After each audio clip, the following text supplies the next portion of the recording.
but he taught me never to celebrate too early. Imagine being 7'1", 325 pounds of unstoppable force, dominating every arena you walk into, shattering backboards, bullying legends, and redefining what it means to be a big man in basketball. That's Shaquille O'Neal. But what if I told you that even Shaq, yes, the Diesel, Superman, the Big Aristotle himself, once admitted there was a player who made him feel small? A player who broke his confidence, dismantled his game, and forced him to question his own dominance.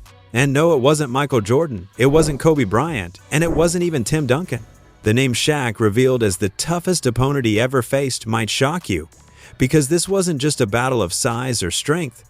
This was a battle of skill, finesse, and pure basketball intelligence. And just when you think you know the answer, the truth takes an even more shocking turn. Before we reveal the name of the man who humbled Shaquille O'Neal, we need to understand the force of nature Shaq truly was when he first entered the league.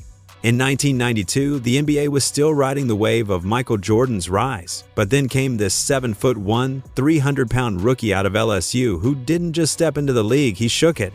Drafted first overall by the Orlando Magic, Shaq instantly turned heads with a combination of size, strength, and agility that had never been seen in one package. This wasn't just another big man. This was a phenomenon. In his rookie season, he averaged 23 points, 14 rebounds, and nearly 4 blocks a night, numbers that immediately placed him among the league's elite. He shattered 2 backboards that year, quite literally breaking the game, forcing arenas to reinforce rims and stanchions for the first time in decades. The NBA had seen dominant centers before: Wilt Chamberlain, Kareem Abdul-Jabbar, Moses Malone, but Shaq's dominance was different. He wasn't just overpowering, he was redefining what a center could do. By the mid-1990s, O'Neal had become more than a superstar. He was the nightmare every coach dreaded. Teams drafted 7-footers solely to throw bodies at him, hoping to slow him down with fouls, double teams, and bruising contact. But even then, most couldn't last 4 quarters without breaking down. Opposing centers fouled out at alarming rates. Coaches adjusted entire defensive schemes around containing him, sometimes sacrificing offense entirely just to keep Shaq in check. He wasn't just playing basketball, he was forcing the sport to evolve. Yet, amid all this dominance, a surprising truth lingered. Shaq himself admitted that there was one opponent who made him question everything, who exposed weaknesses he didn't even realize he had. Despite his unstoppable power, despite his historic rise, Shaq confessed that there was one man who shocked him in the court. After beating Michael Jordan, he thought the job was done. We beat Michael Jordan, the greatest player ever. So I already thought the job was done. That man wasn't a rival guard, wasn't a younger star chasing his throne. It was another giant, a master of footwork, finesse, and quiet destruction. Hakeem Olajuwon. Over the years, Shaquille O'Neal has been asked a familiar question: who was the toughest player you ever faced? Fans expect the usual suspects: Michael Jordan, the icon who defined an era; Tim Duncan, the big fundamental who dismantled teams with quiet brilliance; maybe even Alonzo Mourning, Patrick Ewing, or David Robinson, dominant big men who matched up with Shaq throughout the 90s and early 2000s. But Shaq never hesitates. He doesn't pause for dramatic effect. His answer is immediate, consistent, and delivered with a tone that's closer to reverence than rivalry. The toughest guy I had to guard was Hakeem Olajuwon. The big guy that taught me the most valuable lesson is Hakeem Olajuwon. For someone as unshakable as Shaq, that statement carries massive weight. Remember, this is a man who built his entire career on overpowering people, bulldozing defenders, ripping down rims, and intimidating even all-stars into submission. Yet when he speaks of Hakeem, the language shifts. It's not just respect, it's something deeper, almost like admiration mixed with humility. Shaq describes Olajuwon with words that border on myth. He had everything: the dream shake, the footwork, the touch. He was like a guard trapped in a big man's body. And here's what makes that revelation even more powerful. When Shaq entered the league in 1992, the NBA was still Hakeem's house. The Rockets superstar had already been to the finals in 1986, had carved his name among the greats, and had built a reputation as the most technically sound center the game had ever seen. Shaq was the new wave, young, brash, freakishly powerful. The media hyped their clash as a passing of the torch, the young lion challenging the seasoned king. But when the two giants collided in the mid-90s, it wasn't Shaq who dominated. It was Olajuwon who turned the matchup into a masterclass. The peak of this came in the 1995 NBA Finals. The Orlando Magic, led by a 23-year-old Shaq, had shocked the league by defeating Michael Jordan's Bulls in the playoffs. The stage was set for Shaq's coronation, a chance to plant his flag as the new face of the league. But waiting for him was Hakeem Olajuwon, who was at the absolute height of his powers. Across 4 games, Hakeem dismantled the Magic, sweeping them in dominant fashion. He outscored Shaq, outmaneuvered him, and showcased a skill set that no amount of brute force could counter. The Dream Shake, a move built on deception, balance, and footwork, left Shaq lunging helplessly, grasping at air while Hakeem calmly knocked down shot after shot. To the casual fan, that finals looked like a mismatch. To Shaq, it was an education. Shaq has never seen that side of Hakeem before. When we played in the finals, I didn't see that Hakeem. It was the moment he realized there were levels to greatness, and Hakeem was operating on one that sheer strength couldn't reach. In the years that followed, Shaq would dominate the NBA, winning MVP, 4 championships, and cementing his place as one of the greatest centers ever. But even at his peak, he never erased the lesson Hakeem had taught him. That's why, decades later, when the question comes, his answer never changes. Hakeem Olajuwon was the mountain he couldn't climb. To understand why Shaq names Hakeem Olajuwon as his toughest opponent, you have to go back to where Olajuwon's story began, not in Houston, not in the NBA, but thousands of miles away in Lagos, Nigeria. Growing up, Hakeem wasn't even a basketball player. In fact, he barely touched a basketball until he was 15 years old. His first love was soccer, and he played as a goalkeeper. It sounds like a small detail, but that early experience shaped his destiny.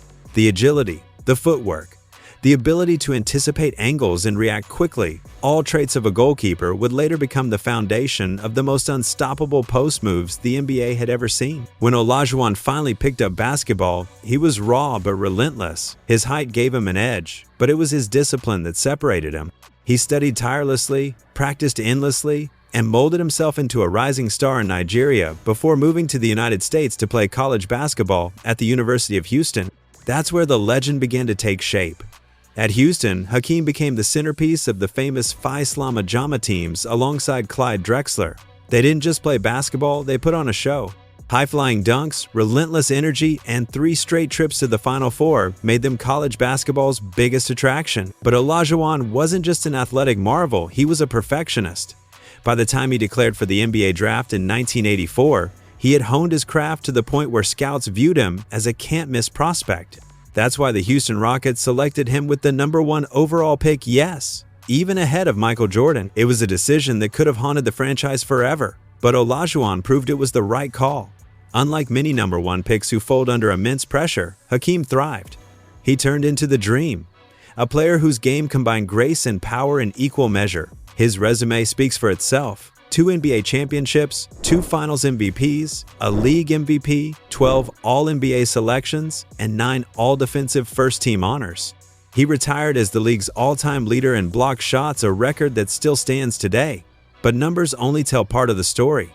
What truly defined Hakeem was his mastery of movement. His signature move, the Dream Shake, wasn't just a highlight, it was a weapon. With a series of fakes, spins, and pivots, Hakeem could freeze even the best defenders before gliding to the basket or knocking down a silky jumper. It was elegance and destruction rolled into one motion, a move that seemed more like art than sport. And this is the man Shaq faced in the finals at just 23 years old. Imagine stepping onto the biggest stage of your career and realizing you were up against not just a great player, but a master craftsman who had spent decades perfecting every detail of his game. Shaq had the size, the power, the raw dominance. But Hakeem had precision, patience, and experience. He wasn't loud, he wasn't brash, and he didn't talk trash. He simply destroyed opponents with quiet efficiency.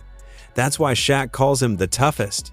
Because when brute force met ballet, Olajuwon's artistry prevailed. Let's rewind to 1995. Shaquille O'Neal was only in his 3rd NBA season but already being hailed as the league's next unstoppable force. He had just led the Orlando Magic to a stunning playoff victory over Michael Jordan's Chicago Bulls, signaling that a new dynasty might be on the horizon. Fans, media, and even players were ready to declare that the future belonged to Shaq. But waiting for him in the finals was a seasoned warrior, the defending champion Houston Rockets, anchored by Hakeem Olajuwon. From Game 1, the contrast was crystal clear. Shaq battled hard, posting 19 points and 16 rebounds, numbers that would normally tilt a game. But Hakeem answered with 31 points, 7 assists, and a control of tempo that felt surgical. Every spin move, every dream shake left Shaq a step behind, and it wasn't just scoring. Hakeem dictated the entire flow. Game after game, he dismantled Orlando's schemes, while Shaq, despite his strength, looked helpless against Hakeem's finesse. By the end, the Rockets completed a 4-0 sweep. Years later, Shaq admitted, "He destroyed me. That was the first time I felt I wasn't dominant." What made this story unforgettable wasn't just the sweep, it was Shaq's reaction to it and the respect Hakeem got. I had never seen a human being that big. Many young stars would have responded with bitterness, excuses, or silence. But Shaq embraced the truth. He had been humbled, and instead of hiding it, he owned it. He called Hakeem the best center I ever played against, period. And he's repeated it across decades of interviews. That humility revealed not only his respect for the game, but also his hunger to learn. Shaq studied film of Olajuwon's moves, paying attention to every spin and fake that had left him off balance. While Shaq never adopted the dream shake, it wasn't his style. He absorbed the lesson. Skill and preparation matter as much as raw strength. That finals loss became the fuel that powered his transformation into a 4-time NBA champion with the Lakers and Heat. In many ways, Hakeem sharpened him. It wasn't just a rivalry, it was a transfer of wisdom. And Shaq never stopped giving Olajuwon his flowers, even at the height of his own dominance. The 1995 NBA Finals didn't just shock fans, it stunned the entire basketball world. Shaquille O'Neal was the league's rising superstar, the unstoppable force who seemed destined to dominate for the next decade. Yet when he met Hakeem Olajuwon on the biggest stage, the outcome flipped the script. Hakeem didn't just win, he dismantled Orlando with a level of skill and poise that left everyone watching in awe. Sports writers described the series as a masterclass in footwork and patience. Analysts echoed the sentiment, saying, "It was the professor schooling the freshmen." Surprisingly, Dominique Wilkins also emphasized on how good Hakeem is. But he was super strong around the basket. But perhaps the most telling reactions came from Hakeem's fellow players. Clyde Drexler, who was traded to the Rockets that very season and helped deliver Houston's second straight title, marveled at his teammates' brilliance. "Hakeem was unstoppable," Drexler later said. "Every night we knew he'd give us 30 and 10, and there was nothing the other team could do." Even Michael Jordan, who rarely handed out compliments to rivals, acknowledged that Hakeem was in a class of his own. Years later, when rumors swirled about a potential comeback in 2001, Jordan admitted, "The only guy I ever feared was Olajuwon." Other great NBA legends echoed the same respect. The next day he came, remember he must have blocked about Patrick Ewing, who had faced Hakeem in the 1994 Finals, said that guarding him was like playing chess against a grandmaster. You think you've got him, and then he's already 2 moves ahead. David Robinson, who won MVP in 1995 only to be humbled by Hakeem in the Western Conference Finals, admitted that Olajuwon's performance was the most dominating I've ever seen from a big man. When legends who prided themselves on toughness and skill openly admit defeat, you know you're dealing with something extraordinary. And then there's Shaq himself. Unlike many stars who guard their pride, O'Neal never hides from what happened in 1995. He embraces it. "That series made me who I became." Shaq has often said, "Hakeem taught me lessons I carried for the rest of my career." It's rare to hear a player of Shaq's magnitude credit an opponent so openly, but that's the power of Olajuwon's greatness. To this day, when fans look back, they don't just see a sweep, they see Hakeem's masterpiece. A finals performance that turned respect into reverence. What separated Hakeem Olajuwon from every other big man wasn't just one skill, it was the complete package. He had agility that belonged to guards, balance that came from years as a soccer goalkeeper, and a calmness under pressure that made him almost impossible to rattle. The Dream Shake wasn't just a move, it was a weapon that kept defenders guessing, because even if you anticipated it, you still couldn't stop it. If Shaq tried to overpower him, Hakeem spun effortlessly into space. If Shaq held his ground, Hakeem elevated with a soft jumper. He could score in the post, step out for mid-range shots, and even run the floor in transition. Defensively, he was just as terrifying. Hakeem remains the NBA's all-time leader in blocks with 830. A record that still feels untouchable. What made him so dangerous was that he didn't just swat shots, he redirected them, often starting fast breaks for his team. Shaq himself summed it up perfectly. Hakeem had no weaknesses. And in an era filled with giants, that was exactly why he stood alone. Against Shaq, against anyone, Olajuwon wasn't just a center, he was a complete basketball force. The 1995 NBA Finals wasn't just another championship series, it was a defining chapter in basketball history. For Hakeem, it sealed his place among the immortals. He didn't just win back-to-back titles, he outdueled a young Shaquille O'Neal and proved that skill, patience, and experience could conquer raw power. By sweeping the Magic, he placed his name alongside Kareem Abdul-Jabbar, Wilt Chamberlain, and Bill Russell in the conversation for the greatest big men of all time. For Shaq, the loss was crushing, but it became fuel. That finals taught him lessons no coach could. He realized brute strength wasn't enough, and that even he had holes in his game. The pain of being schooled by Hakeem forced him to refine his craft, work harder, and transform into the dominant force that would later power the Lakers to a three-peat in the 2000s. In many ways, that duel was iron sharpening iron, one legend cementing his legacy while shaping the path of another. Without Hakeem's masterpiece in 1995, Shaq's rise to becoming a four-time champion might never have happened. It was more than a series. It was a torch being passed, even if neither man realized it in the moment. Shaquille O'Neal's willingness to admit that Hakeem Olajuwon was the toughest opponent he ever faced reveals something profound about his character. Superstars often protect their pride, rewriting history to maintain their aura of invincibility. But not Shaq. He could have picked Michael Jordan, whose name alone carries mythic weight. He could have chosen Tim Duncan, the quiet assassin who later battled him in the West. He could have even mentioned Yao Ming, who presented problems for him in the 2000s. Yet every time Shaq goes back to Hakeem, that honesty shows humility, a recognition that greatness can only be measured against the best. By admitting Hakeem exposed his flaws, Shaq wasn't diminishing himself, he was elevating the truth of the game. Because in basketball, respect means everything. Shaq's acknowledgement reinforces just how legendary Olajuwon really was. The 1995 Finals weren't just about wins and losses, they were about legacy, and Shaq has never forgotten it.